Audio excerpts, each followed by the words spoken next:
All right, so Arkansas dropped a 1-5 last night in conference play. And look, Missouri's a good team. New coach, Kobe Brown, is the guy that we've watched. Thought he was going to hit the transfer portal last year and really elevate somebody, and maybe even in the Southeastern Conference. He decided to stay. Brazil actually transfers to Arkansas, not the country, but the player. He's been injured. Nick Smith is a guy that's knee management right now. But, if you're an Arkansas fan, at what point does Eric Musselman need to start taking his shirt off?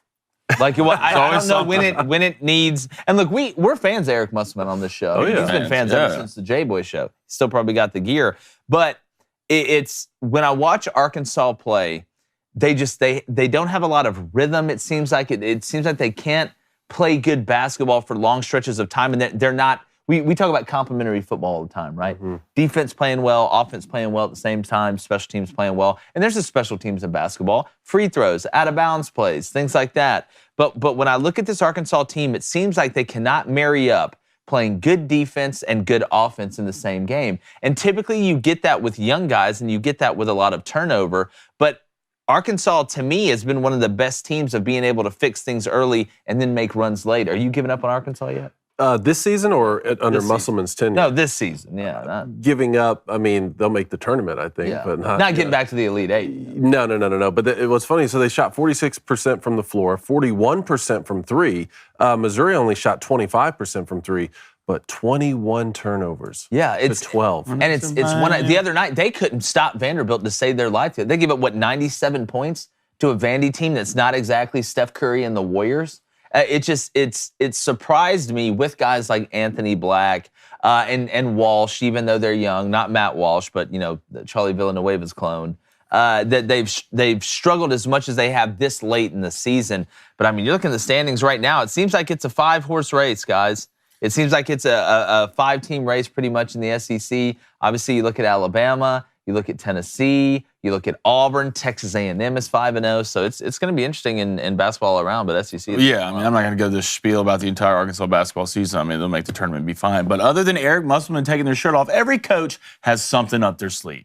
But most of the time, you can only pull it once. Yeah. You can't pull that, I'm going to take my shirt off multiple times. It just doesn't hit the same. Like Mike McCarthy hitting the big boy dance in the locker room. You always got one up your sleeve, right? What would people who say, Brian Daboll is basically making a new step-up movie after every game? I don't know. Brian Daboll's different. He looks like Humpty Dumpty, but who never falls off the wall. Yeah. Right? He lives up there forever. You don't have to put something back together that never fell. Remember that. Kendal Briles leaves Arkansas to become the offensive coordinator at TCU. Our buddy John Middlekauff from 3 and Out is going to join us to preview the NFL playoffs this weekend. And Rafael Nadal gets bounced in the second round of the Australian Open. Good day, mate. I'm Jake Crane, and welcome to Crane & Company.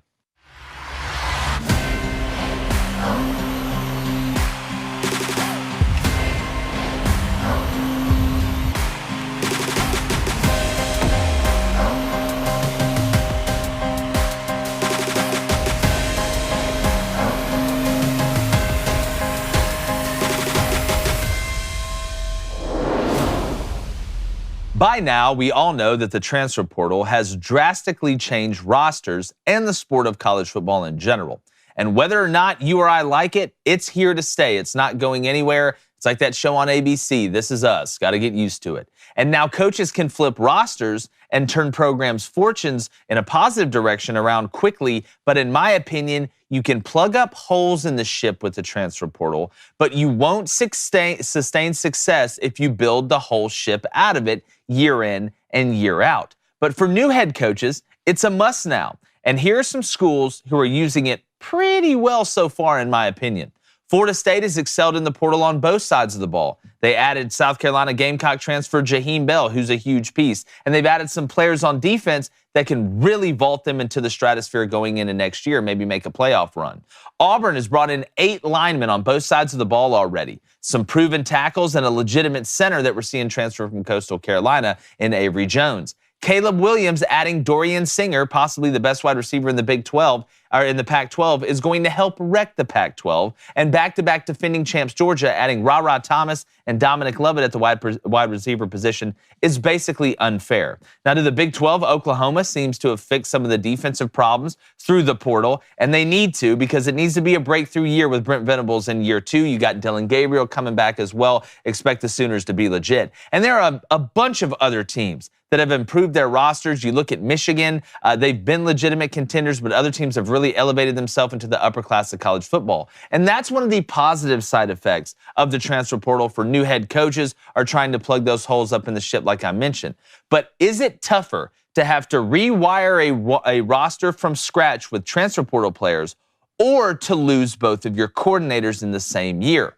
Kendal Briles leaving Arkansas really put Sam Pittman's program in a year where they need to bounce back after a year where they struggled into the spotlight. Now, it looks like they're going to replace him with Dan Enos, who's coming from Maryland, and they did have a record-setting year at Maryland with little Tua over there. He's coming back for another year. But it seems to me that Kendal Briles wants to spread his wings a little bit more and get out of that identity of offense that Sam Pittman is trying to instill at Arkansas. Just look at the drastic and stark contrast between Dan and Enos and Kendal Briles. I'm going to go and bring in my co-host David Cohn, former Michigan quarterback, former Western State Colorado wide receiver, my brother Blaine Crane. Guys, when you look at the transfer portal, we've talked about this ad nauseum. We've talked about how to use it well. You see different strategies. You see the way that a first-year head coach is doing it, and then a way that maybe a Lane Kiffin is doing it, where you're trying to almost use the college basketball method. Let's rewire the roster. Let's give them a different look and go out there and play. But when it comes down to losing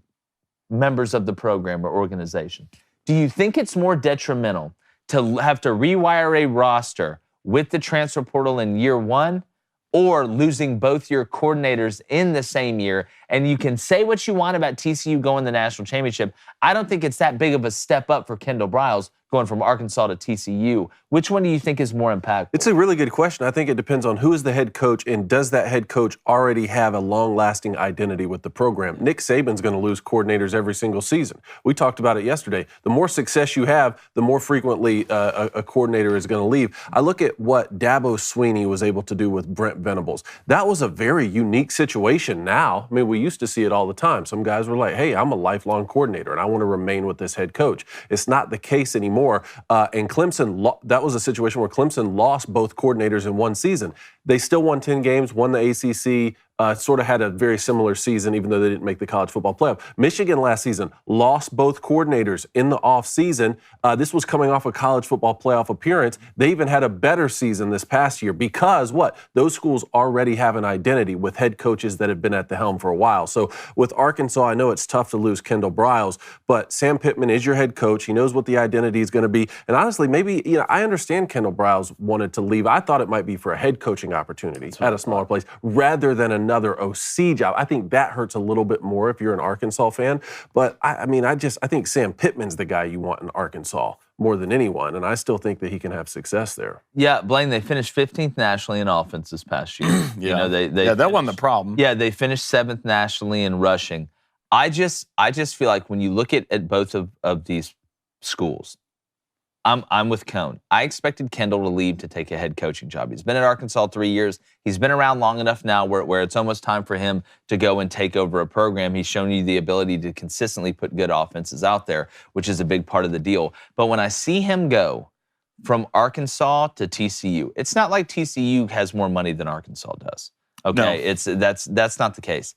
I just wonder if he wants to go to coach for Sonny Dykes in an offense where he can maybe be a little bit more versatile in what he wants to do, maybe switch up tempos more. We kind of saw him, in my opinion, and it still worked, get more conservative and more conservative and more conservative at Arkansas. But we've seen that with tons of coaches once they get into the Southeastern Conference.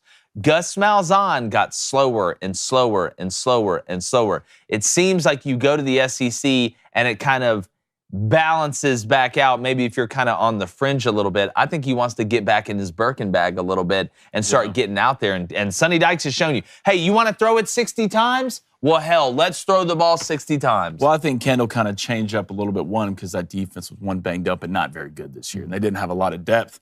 But I think it's a lot easier to win at TCU than it is at Arkansas. This looks what's going on in their conference. Texas gone. Oklahoma gone. TCU just goes to the playoff. Someone needs to fill that void. And right now, I feel like TCU is a little bit sexier. I mean, you know how hard it is to win in the SEC West? If you're Arkansas, how hard it is, even if you're Kendal Briles, to be in that middle to the kind of lower class in the SEC West, which Arkansas is. Let's be honest. Let's have that one-off year. And they've been playing well. And if Kendal, we all thought he'd take a head coaching job. Hell, I thought he'd get the Wisconsin or Nebraska job. But, I mean, at this point, if he's not going to get that opportunity, I think he sees a better opportunity in the Big 12 with TCU to get that next job. To right now, I know you're losing a lot of TCU. You're going to lose Max Duggan. You're going to lose your first-round draft pick receiver. You're going to lose your running back. If there's anything a guy who can come in there and kind of keep it going, it's Kendal Briles. So I'm thinking in his mind, one, obviously, I think money's a factor. I haven't dove into the contract yet. But I think it's a lot easier to win, and especially, well, what's the Big 12 really known about? It's offense. That's what it is, scoring points. And what can Kendal Briles do? Score points. And I think they're going to have a better year this year at TCU coming up than is Arkansas. Arkansas is still going to get beat up. What's KJ Jefferson doing? That's my biggest question. It's unfortunate that you lose Kendal Briles. But if KJ Jefferson goes somewhere else, you're going to really start to hear the Arkansas fans kind of espouse some worry. Losing KJ, will KJ follow Kendal to TCU? We've heard KJ to Mississippi State. It's just been a very interesting, past week for Arkansas, a team that has shown a lot of stability. I think one of the reasons that they've kind of upped their profile from where they were with Chad Morris is that they've been able to show stability. And Blaine, you talk about filling that void. If you like to gamble on sports, you're like, which sports book should I use? There's FanDuel, there's DraftKings, there's BetMGM. No, there's not. There's only one. There can only be one, and that's DraftKings. You need to download the DraftKings Sportsbook app right now and use our code BOOSTER. It's BOOSTER. So boo-ster. Pretty easy. New customers can bet $5 on the NFL divisional round and get $200 in free bets instantly. Only at DraftKings Sportsbook. With our code BOOSTER, BOOSTER, minimum age and eligibility restrictions apply. See show notes for details. So when I tell you that, hey, log on there and go ahead and sprinkle some cheddar on the Bengals money line this weekend, you put $5 on it. Let's see what happens. You get $200 regardless in free bets instantly. It's one of the greatest deals of our time since the Louisiana Purchase. Since the Louisiana Purchase? It's being called the greatest deal since the Louisiana Purchase. We straight up robbed them. No, we paid for that. Yeah. Purchase. Yeah, purchased. Obviously, if you're going to draft like king. And if anything, you need help with betting. I'm pretty sure Little Birdie maybe told me Saturday we did the 102. So we did our sports betting 101 video. Remember, subscribe. If you're watching us on YouTube, please subscribe. Like this video. Shout out to the Booster Club. Shout out to the Booster Club in the Daily Wire chat as well. It's all one big old family. But yes, we did our 102. Sports Betting 102, we talked a little bit about props. And then we went into a lot of strategy. That was my favorite thing to talk about. 101, you can go back at the nuts and bolts. What does this mean? What's this term? Who's this person? What country am I in? Where's my passport? And also, how do I bet? So talking about strategy, that was a lot of fun yesterday. You'll be able to check that out here pretty soon. Can't wait. I was going to give you guys the top 10 in the transfer portal right now real quick, just so that we have it, because it's been fluctuating each day. Every day it seems to be a new number one in the transfer portal for college football. Florida State, number one. Auburn, number 2. Colorado, 3. Southern California, 4. LSU is now up at 5. SMU at 6. Very interesting there. UCLA, Chip Kelly and the boys at 7. Wisconsin, 8. Michigan, 9. And then Oklahoma is at 10. You know, it's funny. Again, you're like, yes, my team's in the top 10 of the transfer portal. Once that coach hits past year 2, in year 3, you don't want to be top 10 in the transfer portal. Because I don't want to have to bring in enough players to where I'm ranked that high in the transfer portal. So some of it's quantity, like you're saying, but some of it's quality. Yeah, it's a mixture. Like if you look at Colorado right here, obviously Deion Sanders coming in, they have 23 commits, right? So they're in the top 10. That makes sense. Florida State, number 1, has 9. Michigan at 9 has 7 commits. So some of those, even when they're under double digits, may be a quality of recruit coming in. For sure, every circumstance. You know, we're talking about Arkansas. Arkansas's 13 right now, and then Ole Miss too, because we were critical of the class that Lane Kiffin was signing in this previous signing period. It was bottom. It was in the It wasn't 30s, good. 35, Yeah, it wasn't something like great. that. Ole Miss has now climbed up to 14 in the transfer portal with 10 commits. Well, and Lane showed you he's wanted to kind of build that way. You get Walker Howard, surprised a lot of people. Not that he transferred from LSU, but that he went from LSU to Ole Miss. But I'm going to go from us talking to the Booster Club. Okay, let's go. I got a couple of donations here, and that's what we start Let's off get it hot. with. Let's get our feet chopping. in there. Let's go to Brad David, the man with two first names. Oh, good. $5 donation. He says, what do y'all think Cliff Kingsbury will coach next? Is he a better fit in the NFL or college? I think we can use the same kind of diagnosis with Cliff Kingsbury as people in the NFL as people use with Will Muschamp and some of these other guys in college. Sometimes you're just a better coordinator and you're not ready to be a head coach. They took a flyer, all right, on Cliff Kingsbury. It wasn't like he lit the world on fire at Texas Tech, obviously, if you look at his background. They took a flyer on him. Hey, we think this guy's an NFL guy. Let's get him out of recruiting. Let's get him out of, having to worry about guys going to classes and doing all, razzle-dazzle them. Let's get him in here. Let's get on the board. Let's get weird, get the chess pieces out, and pull a Bobby Fischer. It didn't work out, but I think Cliff's a guy that's going to stay in the NFL or Thailand. Those are the two. I heard he was going to coach an upstart team in Thailand. Yeah, look, maybe the, give me the that. fighting pad ties. Yeah, The fighting. I'm just telling you what I that's heard. I good. can't tell you. You got off the bus ready to run that play, didn't you? Huh? You got off the bus. We ready. scripted. You got off the Fighting bus ready to run that bad one. ties. Beautiful. No, I think Cliff will be a better offensive coordinator than he will be a head coach. Now, is that something that will follow him throughout his career? I don't think he's going back to college. I don't think he's going to go be the OC at Bama or anything like that. I think he's going to stay in the NFL, and it's amazing. Once you get in that recycling bin in the NFL, you just get fired and hired and fired and hired and fired and hired, and then you wake up one day and you're Lovie Smith. Yeah. Well, I don't think this guy's going to come back to America. So, I don't even know why we're talking about college or NFL teams. What's a one-way ticket? He took a pill and a so visa. confused. He took a pill and a visa. Let's go to Jordan Kilgo, $5 donation. Appreciate you, Jordan. He says, haven't been in a while. That's okay. We'll forgive you. You're in the truck street. What'd you and had a chance to say this in, but I bet Joey Bosa could smell that comeback coming from a mile away last weekend. Guy, you want to talk about throwing a temper tantrum like a kid? Yeah, it's like somebody took his toys away. Like literally. You're in the pros, man. Like, I understand you're getting upset, but you're costing your team points in the playoffs. I mean, your actions, and it's very controllable. Man, go to the sideline and throw your helmet. Don't throw your helmet on the field. What are you, 10 years old? Is this Friday Night Tykes? Like, you're supposed to be a leader on this team or one of the main pieces, but you're over there just freaking out. Like, I mean, you just pulled a Kathy Griffin on the sidelines of an NFL game, and you cost your team. That's on you, buddy. Well, I think the offsides call that he got, the first one, was extremely questionable. Mm-hmm. You could call this like holding. You could call that every play if you really wanted, and the timing of it was terrible. But, be a grown-up about it. Bump into a ref. Say something like don't.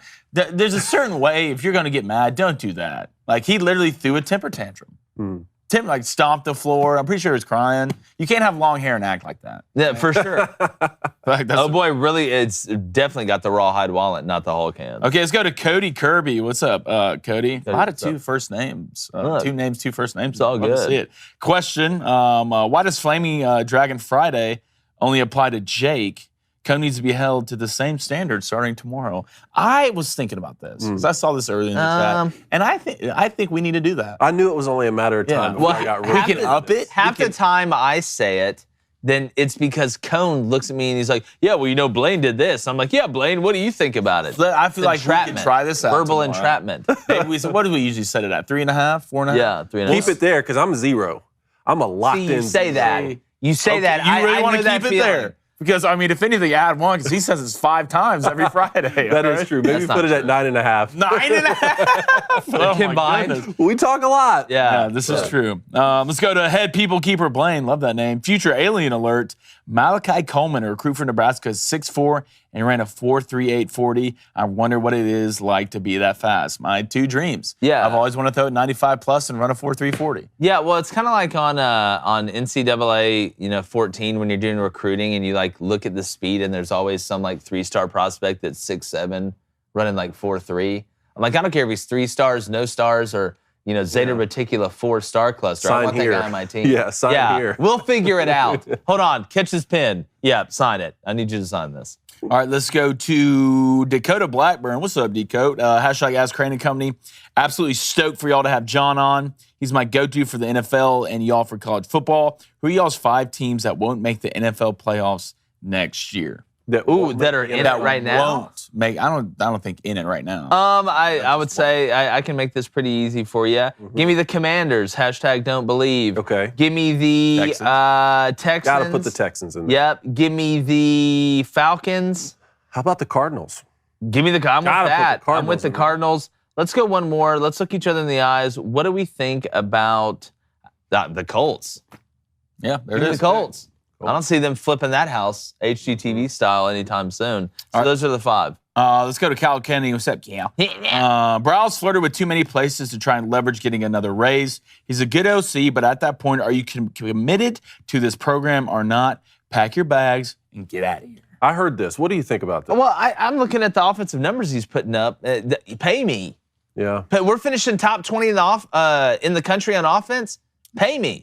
I'm looking around. All right, he's getting paid. This is an arms race. Now, there's a level to what you pay somebody or a threshold, but it's just I find it hard that TCU outbid Arkansas for Kendal Briles. Like to me, Kendal Briles has been there for 3 years. You've seen them have success every single year.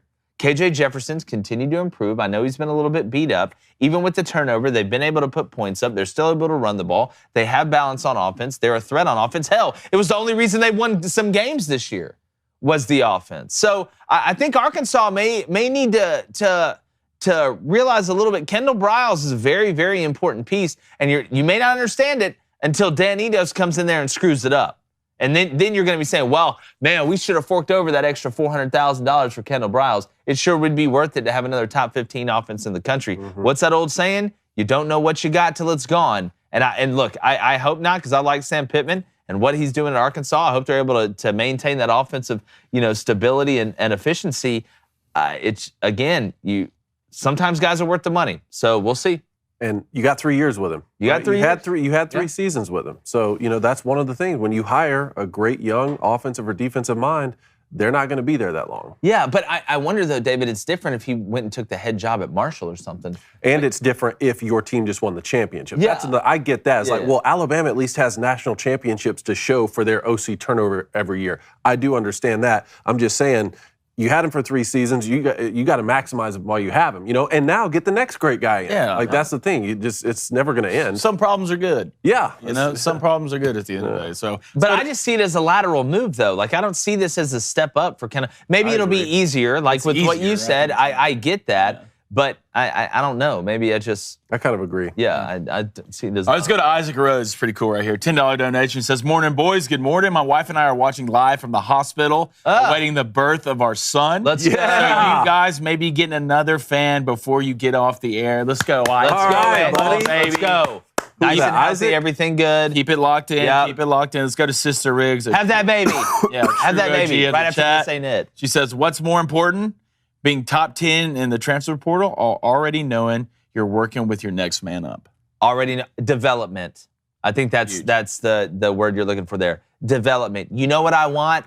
I want a machine that takes in talented high school players and spits out professional men and athletes. That's what we've seen at Georgia. That's what we've seen in Tuscaloosa. That's what we're seeing now at Michigan. We've seen it at Ohio State. The same teams that are up there in the upper echelon. You turn it into a machine. I used the boat analogy in the beginning. I'll use it until the day I die with the transfer portal. You don't want to build the ship out of the transfer portal. You say, oh, we got a leak close to the bow. Let's go plug that up with a nice offensive tackle transfer. Hey guys, guess what? The electricity doesn't work down below deck. That's fine. Let's go ahead to the transfer portal. Let's go and find that outside linebacker that can rush the passer when we use our 3 down stuff, and he's good against the run when we go 4 down. That's what you do. That's your flex seal. The transfer portal is flex seal. You get that short little fat man right next to that boat with the hole in it. You slap that rubber flex seal on it, and guess what? It's fixed. We fixed the hole. We didn't make the whole boat out of flex seal, which may be a brilliant idea, then it would never sink. But when it comes to college football, you don't want to build the whole ship out of the transfer portal. Give me development. Okay, let's go to what we got here. Let's go to, no, don't want that. Want to get this right. Let's go to Travis Elrod. What up, T? Ravis, hashtag Ask Crane to come. Is Dion doing next level recruiting with all of his online videos? I think we live in the social media age. Some kids are going to like it. Some kids aren't. People are going to think it's cringe. People are going to think it's motivating. Whatever works for what's going on inside that building, because all that matters is what's going on inside that building. All the stuff outside may laugh at it. You may love it. It doesn't matter. If those kids believe it and those kids buy into it, and I know he's got a show. I get that. I know a lot of it is staged. It's got a real last chance you vibe to it. But again, styles make fights, right? We talk about it all the time. If that's their style and it works in that building and it gets good players in there and it gets them to work hard and be accountable, then it's a smart plan. There's not just one blue. Nick Saban has the greatest blueprint of all time, but there's other ways to have success. All right, that's why if there was only one way to do things, then only one cake recipe would work the best. Only one way to make fried chicken would work the best. All right, that's not how the world works. Different people like different things, different strokes for different folks. I think if Colorado finds a way to make it work, maybe 50% cringe, 50% effective, but as long as the people inside that building believe in it and take it in and use it and you see it on the field and it manifests itself, then it can work for them. Agreed. And you see Lane Kiffin do something similar. Yeah. His recruiting tactics. Very true, very true. All right, we're going to get back to the Booster Club, but let's get to a little rapid fire. All right, man. Before we leave Arkansas mascot Tusk 5 died yesterday. R.I.P. Yeah. R.I.P. Rest in It's a peace, tough, man. great life. Great life. You talked about this for your Get Off My Lawn. I saved Uga from PETA. I guess You I saved couldn't Uga save from Tusk. PETA yesterday. Yeah. Which Come on, just makes me think David you're. Michigan. Yeah, that's exactly Green right. Falcon, you can see your mask. The Green Hog. Why can't you remember that? I don't know. I like the Green Falcon better. The Green Falcon. It's the Green Hog. You still got your mask. 2023 is debatable. Next one. We were talking about this a little bit yesterday, but Georgia's championship parade, the TV crew tried to interview Stetson Bennett, and he was really having no part in it. And then Steak Shapiro over in Atlanta got involved. They were having some beef online. Do you think Stetson's kind of like, now, look, I won back-to-back championships. The media always counted me out. I'm not even going to talk to you anymore. Redemption Tour? Redemption Tour 2023? How do you feel about this? Here's the way I feel about it. I feel like What's your computer feel like? I don't know. It's just panicking. Yeah, you can see here kind of in the you're looking at the parade. Speechless. He's not Stetson's just got I don't think he can hear us. God, what a tool. I don't think he can hear us. Goodness gracious. How about this? I just don't like this dude. You don't like Stetson? I just don't like Well, here's the way I look at it. Okay, you had guys like Blaine make fun of you for, last year, didn't believe in you. You get on social media. This guy's not the reason. He's actually a problem. Imagine if Georgia had anybody good at quarterback. And then he wins a national championship. Gets no credit, really, from anybody. Best defense ever. You had nothing to do with it. But then in year 2 comes back, balls out, loses a bunch of players on defense. Georgia's electric on offense with guys like Ladd McConkey, Haru the Great White Ninja. And they didn't have a ton on the outside. Stetson absolutely balled out this year, gets invited to the Heisman. And now I'm supposed to turn around and just kiss your ass? Man, hell no. What did Jonah Hill sound super bad about oh boy peeing his pants in 3rd grade? People don't forget. Look, I like it. Did she say something about Probably. Stetson? Probably. It felt like when he turned, he knew that network, I thought, and was like, nah. No, It I don't seemed think that is at all. I don't think Stetson's keeping up with networks. So if that had been you there with a microphone, what I've heard, if it was me and he did that, I get it. You know what? I get it. I understand that. But I've heard out of people that I know from Athens that he's kind of a douche. That he's kind of a douche. He has a douchey personality. And I understand. Look, you're a back-to-back natty, man. Back-to-back national champion. And I get it. You're on another level that some people will never reach. But, you can still be a nice guy. You can still kind of live with us peasants a little bit. Well, you can say hi to us every now and Do you then. know him, though? Like, I'm not going to speak about somebody that I don't know like that. Like, I've never talked to Stetson Bennett. Everything I've heard about Stetson Bennett is that he's always been kind of just a laid-back, chill dude. You can tell the locker room loves him. I mean, Jamari Salyer and them last year couldn't get enough of him. Yeah. Still talking about him. To me, I'm going to judge you based on what your teammates say. I'm going to judge you based on the success you have. Fans are going to hate you, and fans are going to love you. It's a reason it's short for fanatical. But Stetson's given me no reason to think he's a bad dude. What I think is that he heard a bunch of trash from people that were dogging him. And now it's come back, and he's on top of the mountain, and he's the king of the castle. And you know what? Is that taking the high road? No. But sometimes taking the low road just feels a little better. Okay, yeah, and I agree with you on that first point. But on taking the low road, I mean, if he were just done, like if it were finished now, his career's over, then maybe you could get, you could see some of that. But I mean, he may get drafted. He's gonna go. He may get drafted, man. Go to play in the National Football League. Like, aren't these the months right now you need to be putting on, your best face, your best front? Well, or just you can't get mad at me of saying something if I don't say anything. Maybe he can't believe he's gonna get drafted.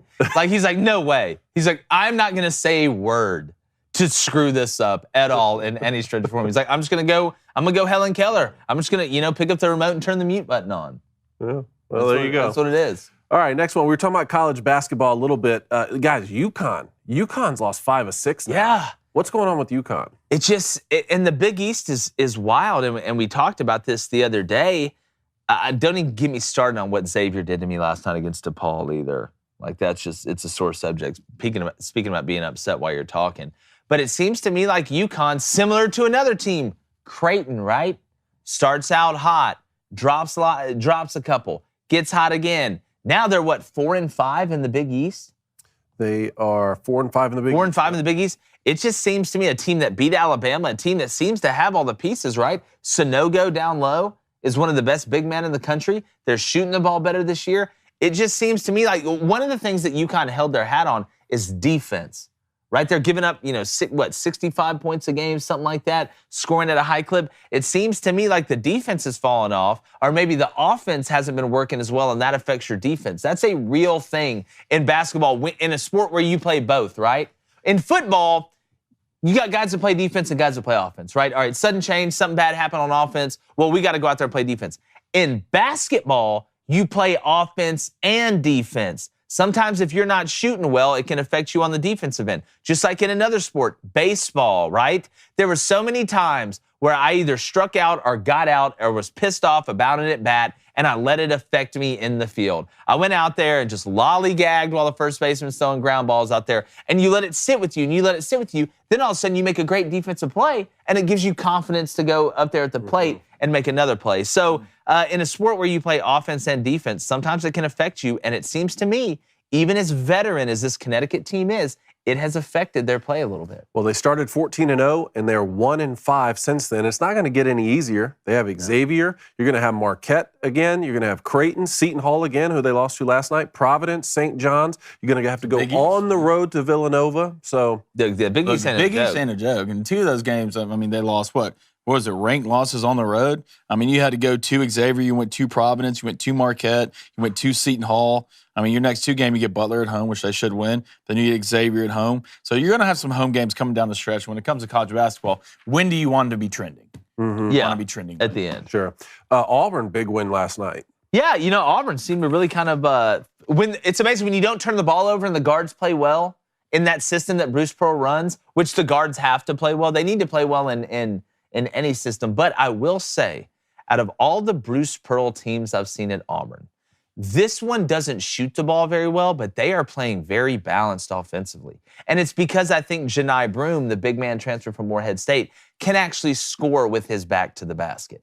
You can get him the ball. He can back guys down. He's got the little sky hook. He's got the turnaround. He's got the up and under, the good footwork with the pump fake, pretty good free throw shooter. You're not having to just now when you kick it down low, they have to start doubling. They have to start sinking a little bit because he's so effective. Walker Kessler's balling out in the NBA, but Walker Kessler wasn't a back-to-the-basket big man. Walker Kessler was I'm going to get the tip rebound and score, or I'm going to get the alley-oop and dunk it. He's a lot more Dylan Cardwell-ish on this team than Janai Broome is. Well, when you're able to get a guy that can back guys down, and he's hurting you, eventually they got to bring help, or they have to sink one of those guards. And it seems to me like Auburn is getting better shots at the guard position. I think that's one of the reasons that you've seen Alan Flanagan really start to figure it out, which is something I thought I would never say. Wendell Green looks more comfortable. Sepp Jasper looks more comfortable.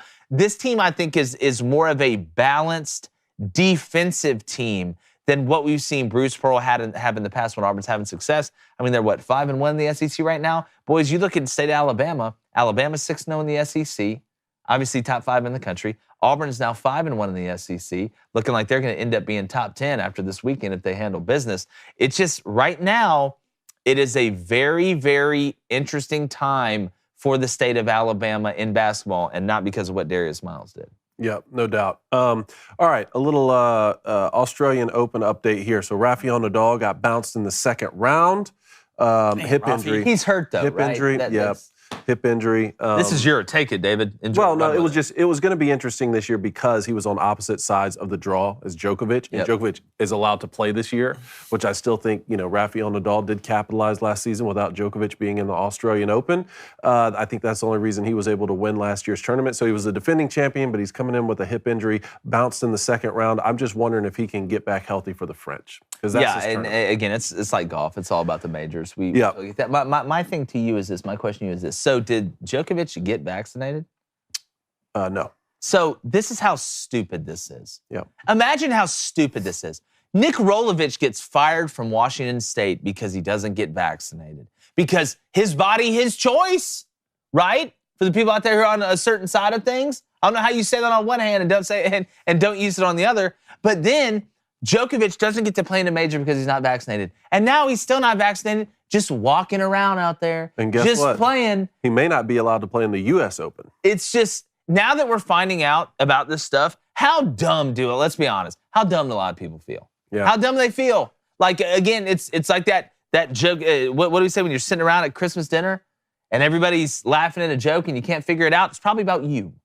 It's probably about you. Well, I think if Djokovic is allowed to play at these tournaments moving forward, he is about to go on a massive run. Because I think, Nadal is obviously hurt, but also on the tail end of his career. Federer's recently retired. Some of these young guys coming up are really good, like Medvedev and some of these other ones, but I think Djokovic is about to just go on a tear. Yeah, that's the last guy you want to piss off. You don't want Dark Joker. Also, talking about the vaccines, there was an Italian tennis player, Camelia Giorgi.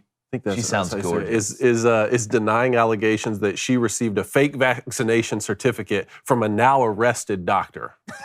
Who flipped on her? Look, you're innocent until proven guilty. Yeah. All right. Listen. That's the way it is. Listen, nothing. How can you prove it? Nothing will make me more interested in women's tennis than two women in a scandal in Italian tennis. You want to get my attention? It's not Rafael Nadal. It's like I told you. He could be playing Djokovic in my bathroom in the morning, and I'm going to get up and go to work. Like, could y'all move over, please? Like, we all shut up. The puppy's sleeping.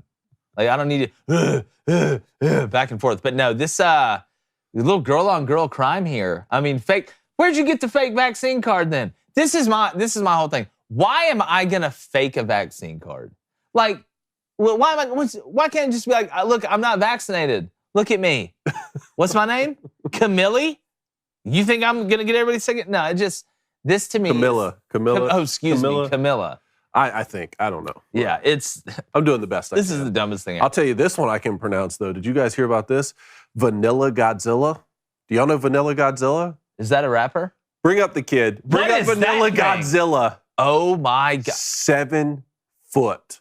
This kid's 7 foot tall. How much does he weigh? He weighs pull up the other 400 photo. pounds. He's got to be 400? Got to be $4 bills. He's got to be $4 bills. There he is. That's not him. All right, this is him playing football. Oh, my God, he can't even bend down. If you're on audio right now, you need to come to YouTube and look at this 7 foot island for sure. Like, they got to put extra food in his Well, truck. yeah, I've said this the other day. I'm surprised he's just not walking around in the woods and we're just taking random pictures of him. Right? It's so normal now to see. We're so normalized to seeing giants like this. All right, so he's 7 foot, 400 pounds. Look at him. Look at that closeout. I would just put him in the hockey goal. He'd be the greatest goalie ever. He's playing against. He's at center. Let's see him snap and step. Can he move? Watch this play. Let's see him snap. Plays basketball. Should be bad. Okay, he didn't even step.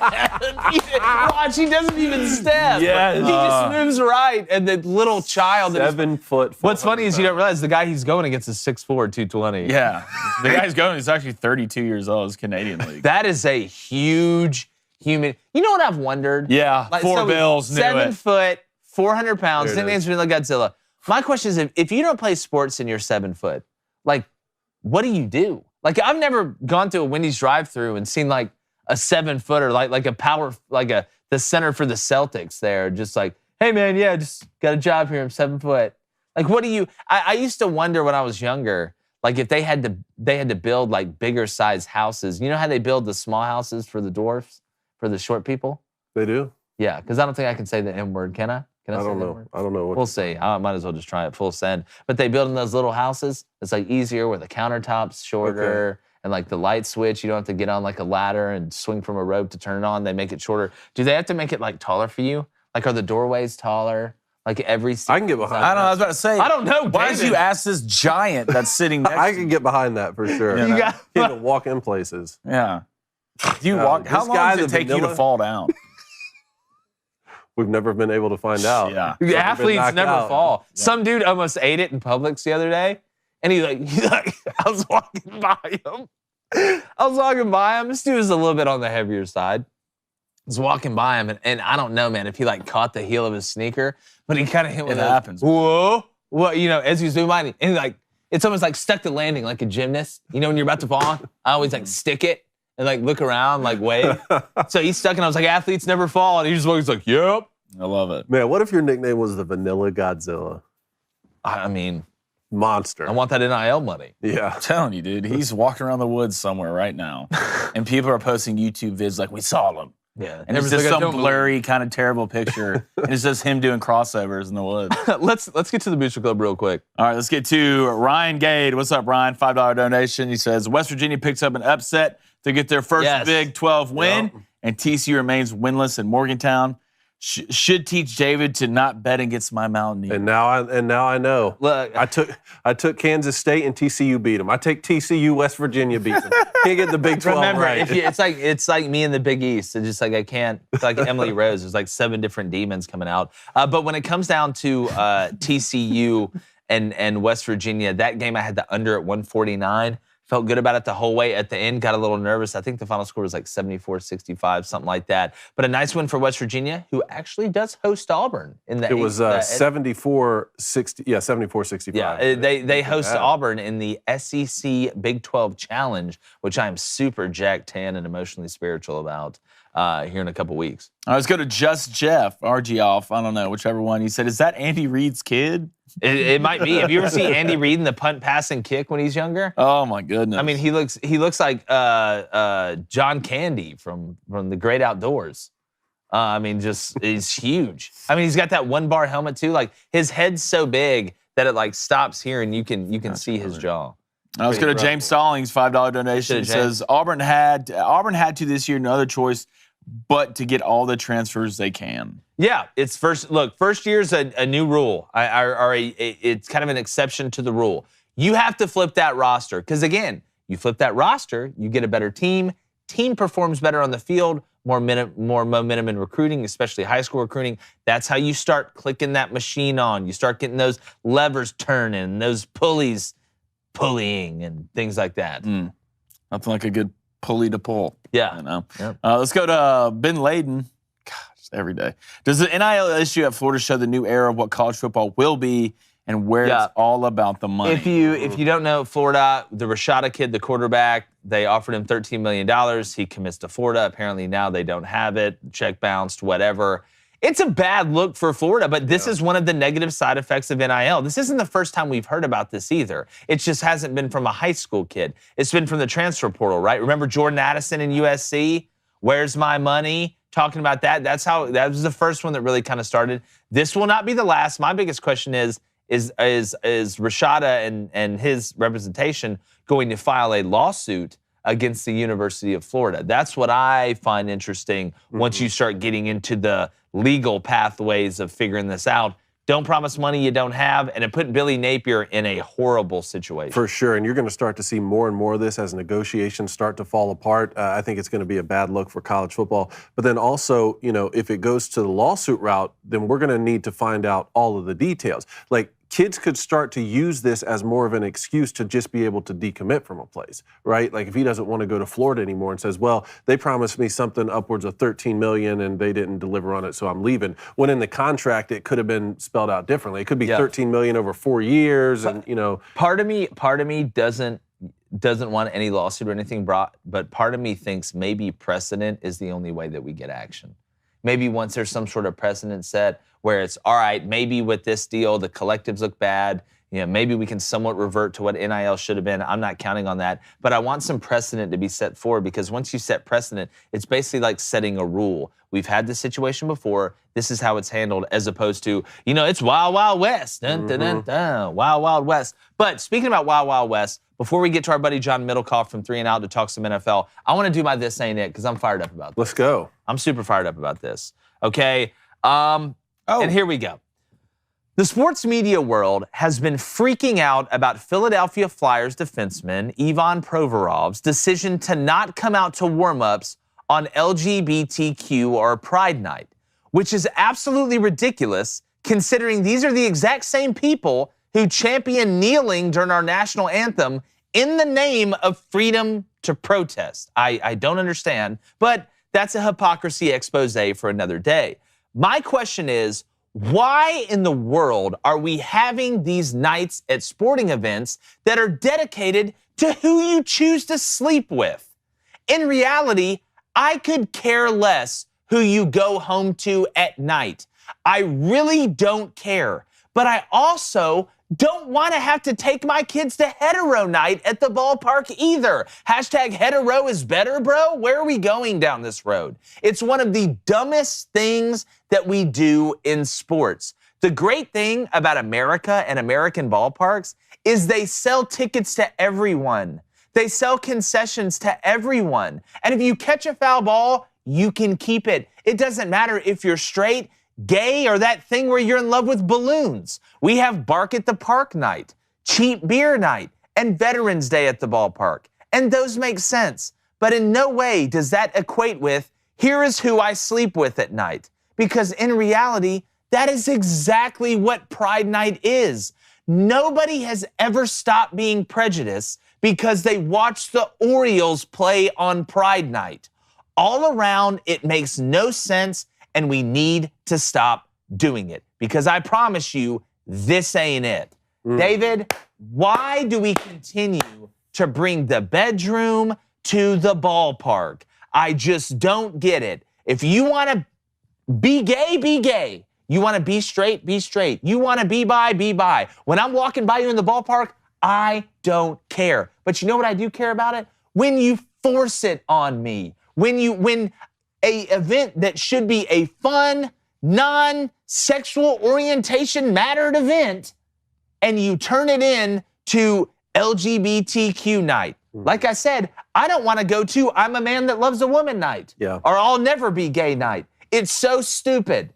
It just makes no sense. It's virtue signaling. Well, that's what it is. To answer your question on why it's happening, I mean, there's a continued promotion of a globalist agenda here, and I think that we can all see that pretty clearly. My question is, when is Jesus night at the ballpark? Oh, you'll never see that. No. And you would never see that. And I think even most of us could say, okay, well, look, you're not going to have a Christianity night at the ballpark because we want to go watch the game. Like, that's fine. But you get told, well, we couldn't never have a Jesus night at the ballpark because that would like exclude people who aren't a part of that particular religion, right? So then why are you having this when there are people who aren't engaged in this sort of activity or this sort of lifestyle? But it'll get promoted every single month. And I thought there was a whole month for Pride. There was a Pride month, but now we're in January and we're going to have. Well, this is every night. This is the NHL paying attention to their sponsors and not their fans, right? This is about money. This demographic doesn't fit the fans, right? And where did we get to the point? I watched this video on Twitter about this Sid guy that we just sit there and throw out religious beliefs like they're nothing. He said he wanted to fine this guy $1 million,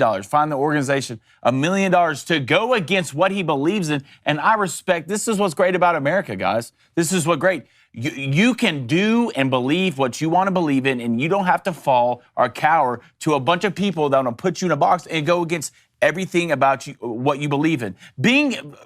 Giving up service for the military to defend your country is a lot different than who you sleep next to at night. Very true. Right? Or what your gender is or something like that. You're defending a country. So props to this guy, props to the coach, and I'm finding out, one, that I'm slowly starting to hate the NHL. They were doing this a while ago, and it's blowing my mind. And NHL broadcasters and announcers are just whiny little asshole babies. Excuse my language. That's what they are. They just get up there and cry and cry and cry because there is an agenda at the top that they want you to fit. One, if it's the sponsors and the elites. I don't somebody, hold my hand like a child in Walmart and explain to me why, whenever we hear about, it's LGBTQ night or whatever, that, hey, we're doing this because we don't want to be discriminated against because who we love is not our identity as a person.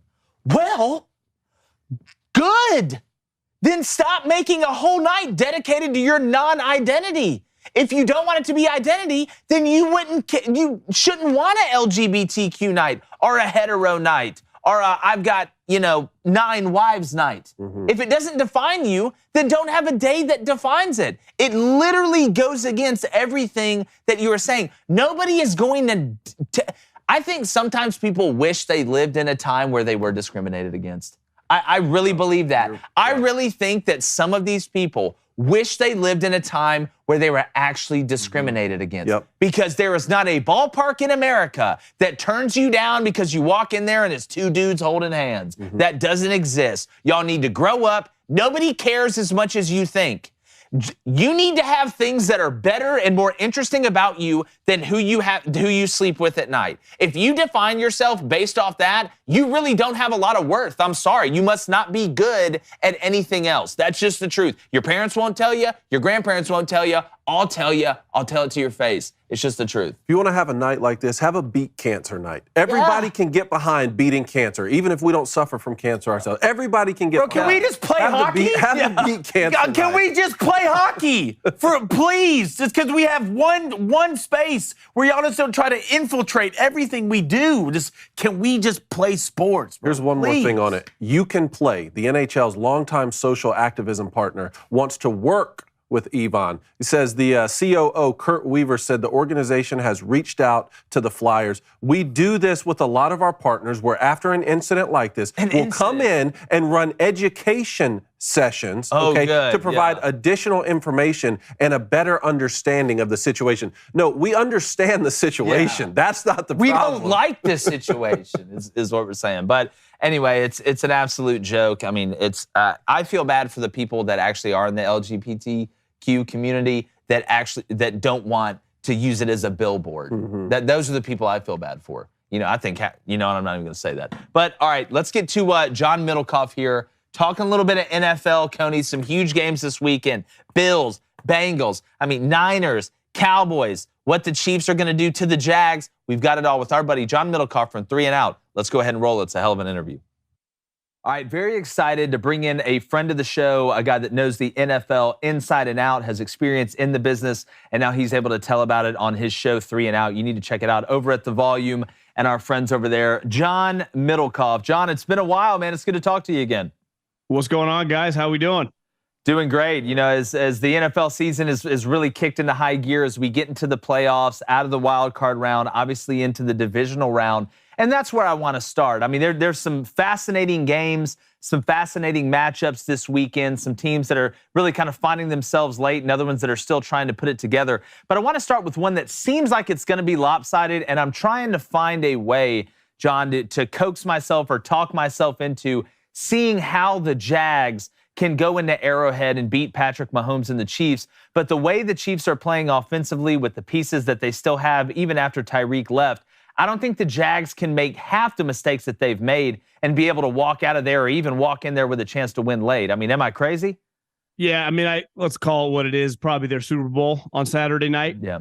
Once they won that game, that comeback, how could you not call their season just one of the great turnaround stories in recent memory? Last year, I've never been the biggest Urban Meyer fan, not because I didn't think he was a good coach. As a collegiate coach, he was a elite, dominant guy. I just thought he was always kind of a fraud human. And one thing in college, especially when you're at Florida, right, and Ohio State, you have a huge advantage. And especially when he was at Florida, a little tougher now.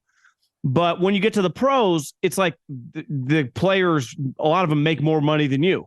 A lot of them have had a lot of success, especially free agents at other places, right? And that place was a disaster.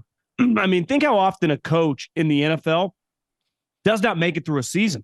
Yeah. But honestly, it wasn't that crazy. The dude had never coached in the league, right? Even you saw Matt Rule struggles. He'd only coached one season. You've seen a lot of guys go back and forth, and they can make the transition because there's some understanding. especially guys that played in the league. But you get Doug Peterson, like, Trevor Lawrence, dude from the South, him and Dabo, like Doug Peterson, they kind of, it's the polar opposite. One, I worked with Doug in Philly, incredible human, probably one of the most low ego Super Bowl champions in the history of, football. So, and you saw on Saturday night, he's like, bro, just calm down. Yeah. Now, it was going to take some blown coverages and stuff for them to make a comeback, which they got. But the Chiefs a different animal. I mean, to me, they are, I think it's fair to say they got a long way to go, but they are the Brady and Belichick right now, the best coach and the best quarterback combination of the modern day era of the kind of this group of Burrow, Josh, and all those guys. I mean, I don't know how they're not the heavy favorites. I mean, they played the Niners earlier this season. They killed them. So my money would be on the Chiefs, obviously Saturday, but I would say to win the whole thing as of right now. Yeah, and when you look at Urban Meyer, and I think we saw this a little bit with Nick Saban and Steve Spurrier as well, when you go to the NFL, you don't have all the control that you have in college at a place that really, really cares about football. At the end of the day, every decision that's made that has to do with the football program went through Urban Meyer, where he was. It went through Nick Saban. Any coaches, Kirby has full control at Georgia. Now it's a must, in my opinion, if you're an athletic director, to give a guy full control to have a chance to compete. But in the NFL, you have an owner. There's a GM. You're not the highest guy on the totem pole, and unless you've been there, done that, you're not walking around with the cachet and that same ability over the players and over the people in the organization that you're used to. So I think that causes some friction. Obviously, Saban and Spurrier went out a little bit different way than Urban did. But moving on to what I think, in my opinion, is the best chance for an upset in these divisional round games on this weekend is the Giants and the Eagles. And I know the Eagles have been fantastic pretty much all season. Toward the end, Jalen Hurts goes down with the shoulder. I know the game it meant something for him last regular season game for the Eagles. The Giants played their backups. But when I look at Daniel Jones, and we can talk about Trevor Lawrence and his resurgence, we can talk about Geno Smith and his resurgence, and some of these other quarterbacks that have kind of found themselves lately. When I see the elevation of the decision-making of Daniel Jones and seeing him continue to grow and really use his legs to give them that true hat on a hat, 11 on 11 advantage like we've seen with the Eagles. I know they're a 7.5-point dog. I like the Giants going into this game, John. I just feel like they're gritty. I know the Eagles are gritty, but I feel like the Giants just keep finding a way.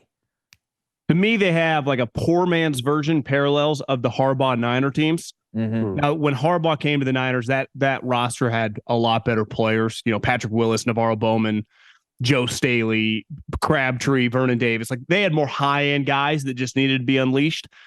But this team, in terms of the way they play, kind of ugly, tough, well-coached. But most importantly, like those Harbaugh teams, he resurrected Alex Smith. And I think there are a lot of parallels between Alex and DJ. DJ probably has a little bit better arm, but super high-level guy. Has seen, the dirt, right? I mean, was dragged the last 4 years or whatever since he's been in New York, and rightfully so. Like, it was pretty ugly, but it kind of turns out might have been the coaches, like when Harbaugh showed up, might have been Mike Nolan and Mike Singletary stunk. Alex Smith just needed to get, someone that believed in him and put him in the right spot. And obviously, I mean, you guys are big college football guys. Saquon, after the knee injury, kind of looked like a shell of himself. Mm-hmm. That run he made, the touchdown run, was like, his on the speed, his like ability to one cut, speed, make a guy miss, hit a corner is elite, and when you have that and they got it back now, they play good defense. The one thing is, and listen, I don't know where you guys stood on Jalen Hurts. I thought he was a running back coming out of college. Mm-hmm. It shows you never, and Daniel Jones falls under this, Brock Purdy falls under this. People, right? It's a people business. It's not, these guys aren't robots. And Jalen is a focused cat. And he just kept improving, son of a coach. But if he's injured, like this is out of his control. Even Sirianni said yesterday, like, he clearly ain't 100%. Yeah. And part of the reason they were rolling, which when they were really good, they were awesome. I mean, they're super loaded team, but they're not. I mean, Lane Johnson's banged up. Their star quarterback's banged up. And to me, that just gives you life. And there's a pressure, I think, in college, like Ohio State, Michigan, Bama, Auburn, anytime you play that big game, I think it's the same way in the playoffs when you get a division opponent. It's like, we've seen these guys, like, we all know each other, right? So there is a level of, it's not the point spread's big. Like the Jags Chiefs, they're not a division rival. Like it's a one-off game. I know they played this year, but Daniel Jones has seen the Eagles every year of his career, right? Saquon Barkley has made big plays against the Eagles. So I think sometimes we overreact, when there's an upset in the playoffs the following week. But I think because it's a division rival and clearly Daboll, I mean, what a stud. For sure. That he's doing a hell of a job. Yeah, well, it's like when two teams from the same conference meet in the Sweet 16. Sure. Like you know what's about to go down when your opponent's there. And I'll give you one quick comp with Daniel Jones. The more I've watched him play this year, and the more I've watched him progress, the more he looks like Andrew Luck to me. That's just who he looks. The ability to run. Well, he's bigger now. He's thicker. Clearly, he's got a better arm than Alex. Yeah, I mean, if he's gonna play like he showed yesterday, and it's hard to play like that every week because the Vikings defense stinks. Yeah. But he clearly has a lot to work with, and he isn't going to shock anyone if he goes on to have a long, just solid career. I mean, if Kirk Cousins can have a really good career, Daniel Jones can, or Dak, right? No, I love the Alex Smith and Daniel Jones comparison there because no one got the most out of that number one pick, Alex Smith, until Jim Harbaugh came into San Francisco. Same with Brian Daboll here now, two offensive-minded coaches. And I've been telling these guys, with Brian Daboll, now no longer with Buffalo. When he was the OC, you've seen Josh Allen throw more interceptions this season, which brings me to the Bengals and Bills game here. We were so excited for this matchup a few weeks ago. And we got 10 minutes of action before the traumatic situation with Damar Hamlin. Now this line right here is -5 Buffalo, and the over-under at 48.5 has come down at least 2 points in the last 24 hours. So, John, how do you think this one's going to go here? Do you think Cincinnati, who has this impressive win streak, could this thing turn into a shootout? And can that offensive line for Cincinnati protect Joe Burrow with some of the injuries they've had? To me, what's fascinating, and you played, and Jake, you coached, like you developed this game plan all week. And especially for a game of that magnitude, right, with the Damar Hamlin night. But then the game just doesn't happen. I mean, it happened, a couple series? Was that the second series of the game? Yeah, second or third. I can't remember. Yeah, so it's like you had all these plays, all these ideas, how you guys were going to attack each other. You didn't really use the majority of it. So a lot of these times, like the Niners-Dallas game, they didn't play this year. So you're kind of developing a game plan from scratch based on, you played last year, but it's a completely different team. This one is like, how much do you balance everything we were going to use to attack each other in that game and then kind of tweak on maybe an injury here, injury there? I mean, obviously, Jonah Williams goes down in that game. That's big. I mean, Burrow's a badass, and what he's done with the Bengals is remarkable, but how many years can you just go when you can't protect the guy? This year wasn't. They tried. They're just missing guys. But I'm going to be fascinated. Whoever wins this game, whatever coach or whoever tells the reporters after the game, how many plays we had ready for that game, we just reused or we scrapped that and we'd use that. To me, that's a fascinating element of that game. And obviously the Damar Hamlin, which who knows, maybe he's there for this game. I mean, he's clearly doing a lot better. The Bills, you can't turn the ball over in the playoffs, man, because most of these games are really close. We saw it in that Baltimore game on the fumble 6 or whatever. You saw it in if you look at the stat sheet from the Dolphin-Bills game, the Bills outgained them by 200 yards. Yep. Right. It actually was. It's not like Skylar Thompson was Jim Kelly in that game, but they got a fumble 6 on the sack where they picked it up, took it to the house. He threw multiple picks. I'm pretty sure both of them led to field goals. So you're giving points away that if you do that against Joe Burrow or definitely Patrick Mahomes, you're losing. And it does feel like he's got this little bit, and maybe like you said, without Brian Daboll, of Allen Iverson. It's like, Josh, you got to balance it a little bit. And they worked with Mahomes on this last year of bro, you can take the check down every once in a while. For sure. We all know you can throw it 100 yards. Tom Brady built a career off doing it. For sure. Peyton Manning wasn't throwing bombs all the time. You got to, in these games, margin for error, even if the Bengals are 85% of what they usually are because of some injuries, they're still a team that knows how to win now in the playoffs, right? What do they got? 4 playoff wins in the last 2 years. They won 3 last year. They won 1 this year. I'm not the biggest Zach Taylor guy, but how do you just the guy's winning games? And I think a lot has to do with Joe and those 2 receivers. I mean, Jamar is a beast, and I wasn't the biggest T. Higgins guy coming out of college. I thought he was too long, but holy moly, he's legit. And you got those 3 guys, and they got some talent at running back. I think the Bengals could easily. They're used to playing in the cold. I mean, I don't think the Bills by any means are a lock to win this game. No, agreed for sure. Well, John, we just saw C.J. Stroud declare for the draft finally. He was getting a little bit worried I want to know, which quarterback are you taking first in the draft and why? Well, I think the best player by a mile is Bryce Young. Just the total package of calm, cool, collected, playmaker. Not, Mac and Tua played with Jerry Rice times 4, right? Yeah. When they were there at the college. A lot like CJ, actually. It wasn't quite the same. You probably know better the personnel, but I watch these guys. They don't have top 20 draft picks at wide receiver. So to me, Bryce is just elite. Now, he's tiny. He's really, really small. And beside his size, he is elite, right? But his size is a thing. And you see with Tua, who's a smaller player, gets tossed like a rag doll. I would say obviously the difference between Bryce and Tua is he's much better at avoiding. Mm-hmm. He's got an innate feel. You're seeing it with Purdy right now playing. They just know how to play the position. But size always leave guys scared. But like, who's he going against? I like my quarterbacks, big, strong Josh Allen type. So I'm intrigued by Will Levis. But it's hard to watch the two players and say they're in the same world. CJ, thought he was a little overhyped, but then you watch that Georgia game, him running around for those guys. You're like, if this guy had played like this the whole time, I mean, he might be the number 1 pick. Mm-hmm. But I've been in these draft meetings.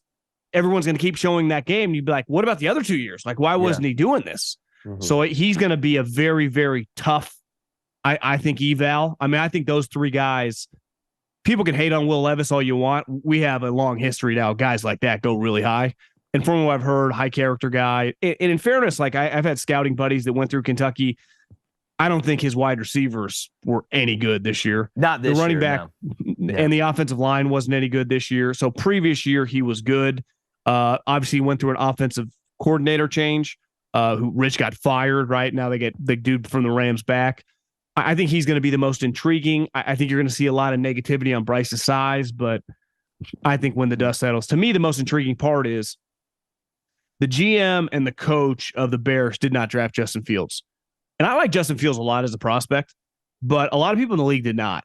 Kyle Shanahan's a good example. Mm-hmm. And the GM of the Bears was asked after the season, like, what does Justin Fields need to improve on? And sometimes, like, you hear a coach like his feet, his next level of tape study or whatever. He's like throwing. You're like, throwing. I think everything's on the table with them. Really? And now that Lamar Jackson, I mean, what if you're the Ravens and you flip Lamar Jackson because you don't want to pay him $200 million? Could you just trade for that guy and kind of implement him in your offense? He's cheaper, and then the Bears kind of get some picks, start over. I just think everything's on the table when it comes to Justin Fields. When their GM says he needs to improve throwing, like that's, especially when he didn't draft him. I don't know, man. That's something to keep an eye on. Yeah, what's your thought on Anthony Richardson? I mean, speaking of big, strong, and fast, I mean, he might be a sneaky little top 10 pick. Yeah, I mean, I don't know if the buzz around him is the most positive when it comes to just some of the non-football stuff. Work ethic. I mean, he's young, and that stuff at quarterback, it just is big, right? I mean, we're talking about all these guys that are having success. DJ, Jalen Hurts, Purdy, all the guys, Trevor Lawrence, Burrow, Mahomes, high level, hard work, football characters, elite. So I think he's going to be a fascinating one because you throw on that Utah game, and it was freaking awesome. But, I didn't watch as much Florida as the season went on because they sucked. Yeah. But he was, I mean, you look at the stat, it did not look pretty. No, it didn't. Well, I could say last year, kind of the same situation as Will Levis. He had a lot better skill position players last year than what Florida had this year. When I just watched both of them, I would take Anthony Richardson over Will Levis 10 out of 10 times. I've seen Will Levis is not an accurate passer. Wan'Dale Robinson made him right so many times 2 years ago, and then you watch what Wan'Dale was able to do in the NFL. If you go back and watch Will Levis's deep balls, he's not trying to throw guys inside or outside. He's literally just throwing it as far as he can. And Wan'Dale Robinson is just out there making like legitimate Kenny Lofton style center field catches. He just reminds me of Mitch Trubisky a little bit. I just can't get it out of my head. But see, the thing is, like, and this is where you miss on quarterbacks. Like Mitch, no touch, right? Just can't. None. Just the ball. Fastball thrower. But Josh Allen, right, in junior college and in college, kind of the same thing. Now, he clearly harnessed that, figured it out, coached it up. However it happened, he's gotten a lot better at it and became a star. So I think that's why I'm saying he's going to be one of the more polarizing guys in these draft rooms because you can easily go Mitch Trubisky, who can't throw like basic routes, right? He can't throw over a zero touch. Yeah. And then there's Josh Allen, who had 0 touch and honestly still shows every once in a while it shows up. But then he'll also just throw on the move some dart 50 yards. Like, gee, is that John Elway in his prime? Yeah. So to me, if Will Levis, history would say more likely to be Mitch Trubisky, something like that. But I just think anytime that you have success, this is Stetson Bennett, Brock Purdy. It's like they don't parallel each other perfectly, but I'm just saying. No, yeah. In the 10 years ago, Stetson Bennett's undrafted. To me, he's getting drafted early on the 3rd day, 4th, 5th round, probably. Wow. Stetson Bennett going in the NFL draft. Who'd have thought? That's going to be such a great story. Did you guys see Bennett at the parade, like kind of getting angry? Yeah. Why is the guy so angry? I don't know. It's like it's like they've unlocked an Infinity Stone or something, but it's like the worst Infinity Stone ever. You're just pissed. Like at this point, you have nothing to be mad about ever. No. You'll never buy another beer. If it doesn't work out in the NFL, you'll sell more cars and insurance in the state of Georgia than anybody of all time ever. I would just be the happiest guy ever walking around. But John, speaking about maybe the happiest guy ever walking around right now, is Jerry Jones, at least when outside of everything except extra points, because the Cowboys put together a hell of a game against a dysfunctional Buccaneers team. We know Tom Brady is probably on the move. Todd Bowles, will he be on the move as well? It was a lot more down than it was up, even though they were able to win the division. I just don't believe that Dak Prescott is consistent enough, and he's shown you this before, to be able to go in. I don't think he's going to have that same type of game he had against the Buccaneers, because I think San Francisco, even with a rookie quarterback, is the most balanced team left in the playoffs from a 3-phase standpoint in the NFL. What do you think just looking at this matchup? Yeah, I mean, I think Tampa's defense is a shell of what it was the last couple of years. And to me, Dak, when he's on the move, can look pretty good. Like him and Cousins get compared a lot, but to me, the differentiating factor is Dak can move, Cousins can't. So when you got to go off script, Dak can do that. But it's like he was a rhythm guy, like when a basketball shooter starts getting hot or a golfer starts just draining every putt, and he got in that rhythm on Monday night. But we've watched him, I would say the majority of the season, it's been very hit or miss. I mean, he's a good player. Like he can have good drives, he can have good games. But how often he's not an elite guy that just rattles off games like that. And the Niners defense, well, they've been a little hit or miss, I would say lately. They have team speed, so Dak can't just run around. Yeah. He's got to be precise. You got to win from within the pocket. And that's not really Dak's deal. Like he's not just going to play like Joe Burrow or Patrick Mahomes, just or Peyton Manning the other thing is the disadvantage they have. Like last year, the Rams won the Super Bowl on the Monday night game, but they were at home, right? So they got to just immediately probably go back to the office, do a little tape. Next day, the coaches, think about what time McCarthy and the coaching staff got home. Whatever the plane lands, 3, 4 in the morning. Well, they're way behind because San Francisco's been game planning kind of for both. And then probably 10 minutes into that game, Kyle Shanahan screamed down the office like, let's just focus on Dallas. So by the time those guys, they're spent, the players get the day off on Tuesday. They're just scramming on San Francisco. And then let's face it, today, the players got to be a little tired. They've been on the road a ton the end of the year. Washington was on the road. They were terrible. They had to go on the road the last Thursday night game of the year, Tennessee. So obviously this road game, I mean, they've just been traveling a lot. But, it's the NFL playoffs. You never know, a little nostalgia from the mid-'90s playing this game. But I don't know. I think the Cowboys are in a little trouble. Talking about the Cowboys, John, we're only 3 days removed from Tom Brady being bounced from these playoffs. It seems like it's no surprise to us that his worst season as a pro football player sort of coincided with the most tumultuous year in his private life off the field. There's 3 options here. He could run it back with the Bucs. He can retire as an NFL quarterback, or maybe give another team a shot, a loaded franchise for another season or two like we thought he was going to do with the Bucs. What will Tom Brady do here moving forward? Yeah, to me, man, just right off. Yeah. Your worst season, your crappiest season of your career, basically, was still a playoff season. You won the division. It wasn't that bad. A lot of guys go out where – the other thing is, unlike Manning, Breeze, and Big Ben, now, I guess all those guys made the playoffs, and Manning obviously won the Super Bowl, but Manning couldn't throw. Roethlisberger could barely throw. Breeze's arm was shot. Like, Tom can still throw. He just doesn't want to get hit. Which, who blames him? He's 45. It's like Tom can't play if he won't sit in the pocket, right? Because he can't move at all. And you guys know college football, like there are way more sweet D linemen coming in the league every year than offensive linemen. So part of the pressure, like everyone's getting pressured now. But Burrow, Allen, Mahomes, Lawrence, Purdy, Jalen, whoever, Daniel Jones, they can at least extend plays with their feet. Geno, Tom can't. So you always going to have to win within the pocket. But you saw on Monday night, the moment that dude got a little pressure, he just kind of hit the ground. Again, I don't blame him at all. But it's like, Tom, what are you doing this for? Like, just bored? And I get it. Like, I don't have many hobbies either. And he's got more money. He's got time. Like, what's he going to do? But it's like, I think his days of dominating are just completely over. And I know everyone's crapping on Byron Leftwich. And listen, everyone remember the last couple of years was like, Bruce, he comes in the meeting, tells, Bruce kind of knows what he's doing. Has a long history as being an offensive coordinator. And maybe him leaving, I saw those Byron and Tom by themselves. It didn't look pretty. Maybe Bruce isn't the village idiot like everyone thought, And I listen, do I think Tom's going to quit? I don't really.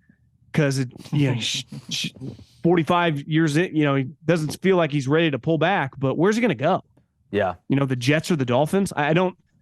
Why would San Francisco even? They wouldn't mess with him 4 years ago. Now they got that wrong, but at 45 years old, it really makes no sense now. The Jets.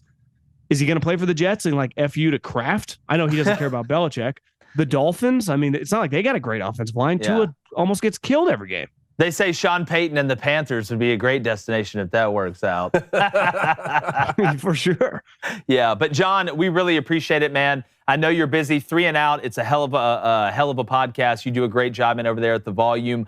We need to get you back on soon, man. I know it's going to be some great ball this weekend. Tell everybody where they can find your stuff. Yeah, Apple, iTunes, YouTube, search around. It's there. 3 and Out. Appreciate everyone checking it out, and I'm jealous of your guys' setup. Mm-hmm. Look, it's a good situation. I need to talk to the powers that be to get me one of those. You guys got comfy chairs, you got jerseys. Yeah, well, it's the first time I've ever sat in a chair and doing this like a lounge chair. I'm used to like kind of being up with the mic over, so it's been nice. I'm just missing a cigar and a nice bottle of bourbon next to me. But John, we need to get one. Speaking of a bottle of bourbon, a glass of bourbon, man, we need to get one here soon. Sure. We appreciate you, my friend. Adios, fellas. All right. Hey, great stuff there from our buddy John Middlekauff. Does a really good job. Want to keep getting John on as we move on through these playoffs and into the off season as well. Make sure you subscribe. Turn on that notification bell. We really, really appreciate you. And we have all access, guys, today at 12:30 Eastern. So head over to the Daily Wire Plus to become a member and join us every Thursday. I do want to get to the Booster Club lane. Real quick before we come back to some Thursday trivia. Yeah, well, as a guy who's played and coached, I would love to get to the Booster Club. That sounds great. Yes. CG87343. $5 donation. Appreciate it, CG. Says education session. What they really mean are Maoist struggle sessions. Yes. Max. Yes. Exactly. Do what we tell you. Yeah. Bigot. Okay. Yeah. Do we tell you, bigot? Let's go to Dakota Blackburn. What's up, Decode? What can I expect of my Ravens next season? Is Harbaugh at risk even because of the Lamar situation? He's been such a goat. No, I don't think Harbaugh's at risk. You got to, in my opinion, I'll continue to say it. Lamar Jackson is in the wrong system. He's in the wrong system. I know people say, look, the Ravens have built this. How many Super Bowls you won? One?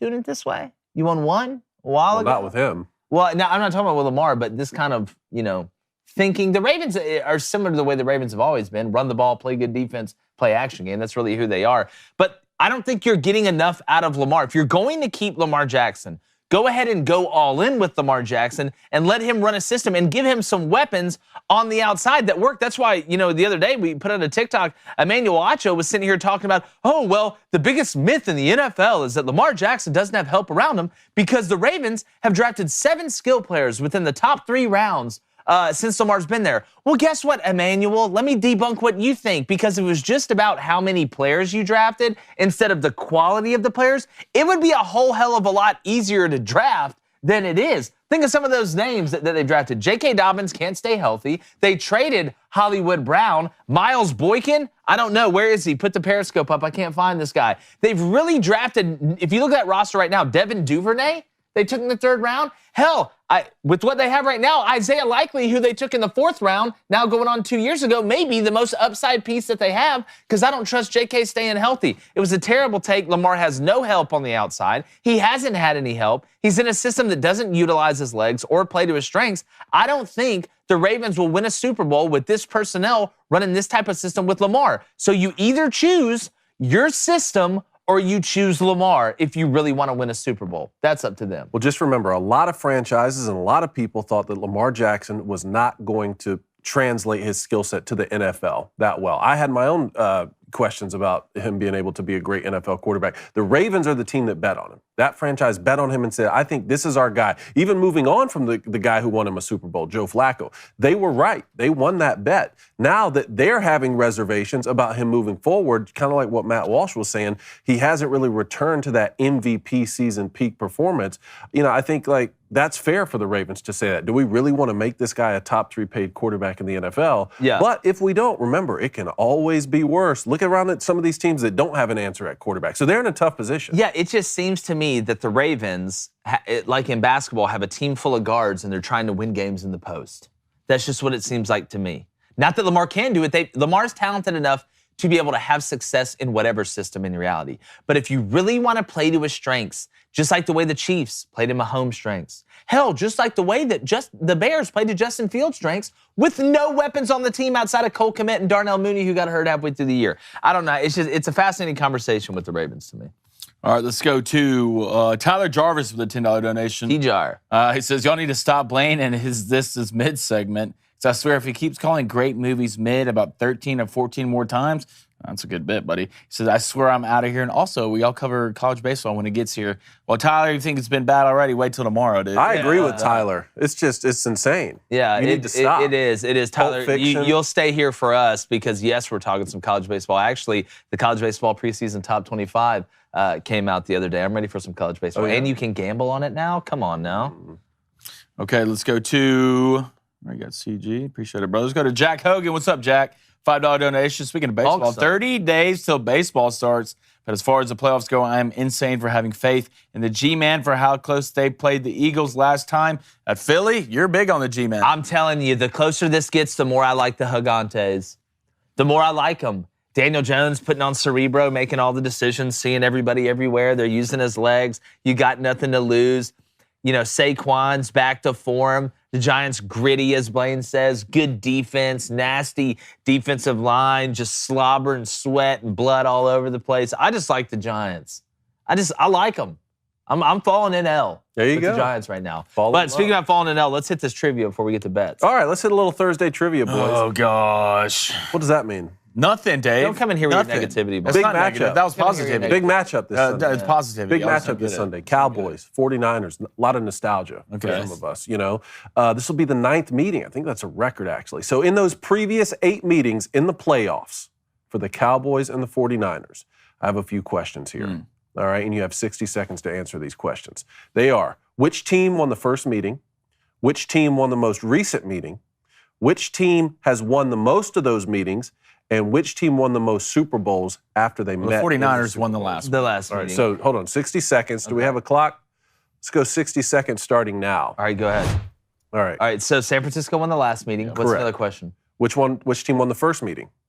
San Francisco won the first meeting. It's Cowboys. No, they didn't. That was- Cowboys. Oh, Cowboys. that's fine, Blaine. Answer Come the on, question. man. All Let's right. answer Most the question, importantly, Blaine. which team won the most out of these 8 playoff meetings? Cowboys, 49ers. 49ers. Wrong. Wrong. 5 and 3. Cowboys I won don't know. 5 of these. 2 of those 8 games were meetings. debatable. Helsinki episode 1966. 1917, but Their yeah. first meeting was 71, but yeah. All right. Now, which one of these teams won the most Super Bowls the years that they met in the playoffs? God, it's got to be the 49ers. What do you say, Blaine?